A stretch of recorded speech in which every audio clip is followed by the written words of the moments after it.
Hey friends, welcome to the channel. I'm Tirson, I'm a creative director based in New York City. I am back with another subway redesign. When I was on the subway the other day, I couldn't stop staring at one of the ads, not because it was captivating, but because I really wanted to fix the kerning. Bad kerning is always a designer's annoyance. As a bonus, I've provided a creative brief in the description below. Watch the video and then design a version on your own for those of you looking for portfolio work. If you want, you can send your designs to hello@tirsogamboa.com. I can do a video where I give you feedback on your designs. If you don't want to be called out on the channel, then I'll simply reply to you, but I look forward to what you come up with. Here's the ad. I thought it would be great to use for redesign because it's type only. There's no opportunity in the design to anchor the layout based on an image. I rebuilt this close enough so it's easier to see. The logo is what I kept staring at. It's not current, and of all things, it is the logo. This was simply typed out, but it's pretty loose and uneven. There are also some kerning issues over here. In graphic design, there are Gestalt principles, and one of them is common region, which means that elements within a boundary are perceived as a group. In this case, they're grouping the top section in the maroon, the middle section in black, and the bottom section in white. A reader can definitely figure out how to properly read this, but why not follow the design principle and make it easier for them to consume the information? Starting with the logo, I don't have this as live text, but I did what I could with an image of it. What I mean by kerning is the space between the letters. The spaces aren't consistent, so we can fix that by proper kerning, and now it looks balanced. You can see the comparison between the two here. We can replace that in our layout, and then let's also fix the other areas like this.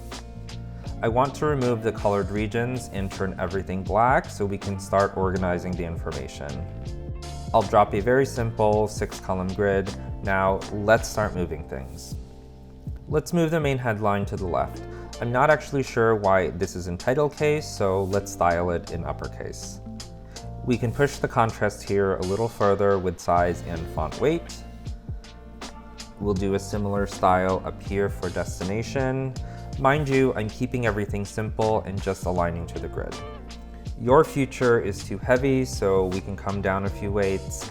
We move down to depart from and adjust to fit the grid. I think open house is more important than scan to register, so I'm gonna move that above.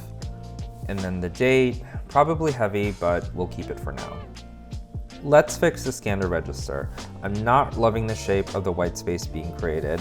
We can try aligning the QR code horizontally.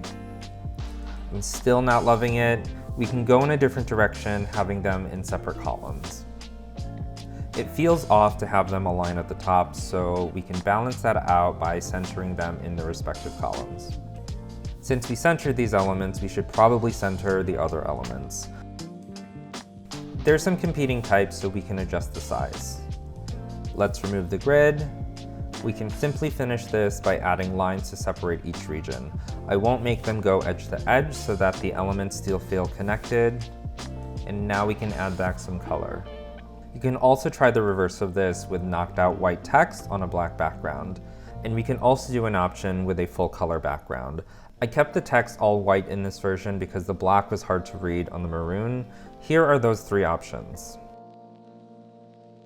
Are these groundbreaking designs? No, but is the information organized better? Definitely, and that's because we use design principles. On this channel, I'm gonna coin the phrase, design is subjective, but design principles are not. So are there other ways for you to design this? Of course, there's always another solution if you haven't found one you like yet. The headline here says your ticket to success, so maybe it can be designed like a ticket. But not just any ticket, they promote aviation on their tagline, so a plane ticket would make sense. Like this. I changed the title at the top to say your first class ticket. Who doesn't want to be in first class? Here I used design elements on a plane ticket that the general public would recognize. I also included the TSA pre-check to be complete with the concept. This is a literal execution of a plane ticket, but we can also design it differently that's more suggestive. In this version, we still get the idea of a plane ticket, but we're presenting the content in a different way. I do think this direction is rather kitschy, but what's anchoring it is the tagline. Since it's our job to communicate information in the best possible way, we can interpret the copy by having open house be the most important to sell the reader, and I did this option. It's definitely more bold, but I think it would capture some attention on the subway. The date is more prominent, and I grabbed some copy from their website. I also like that their logo is the only element in color, bringing attention to it without having it be so large. This version reminded me of old newspapers. I tried it with the texture, which I think gives it a little bit more character. And then lastly, I just wanted a version of it using a sans serif. The information is organized a little differently here, but at least it's organized. I hope you were able to follow along and perhaps incorporate some of my thoughts into your design process. Typography is what makes you marketable in the graphic design industry. The only way to get better is to practice, but practice with purpose using design principles. Download the creative brief in the description below and design an ad for an open house at your school. The only constraint here is that you can only use typography and no images. Good luck, have fun with it, and subscribe to the channel so you don't miss out on the next one.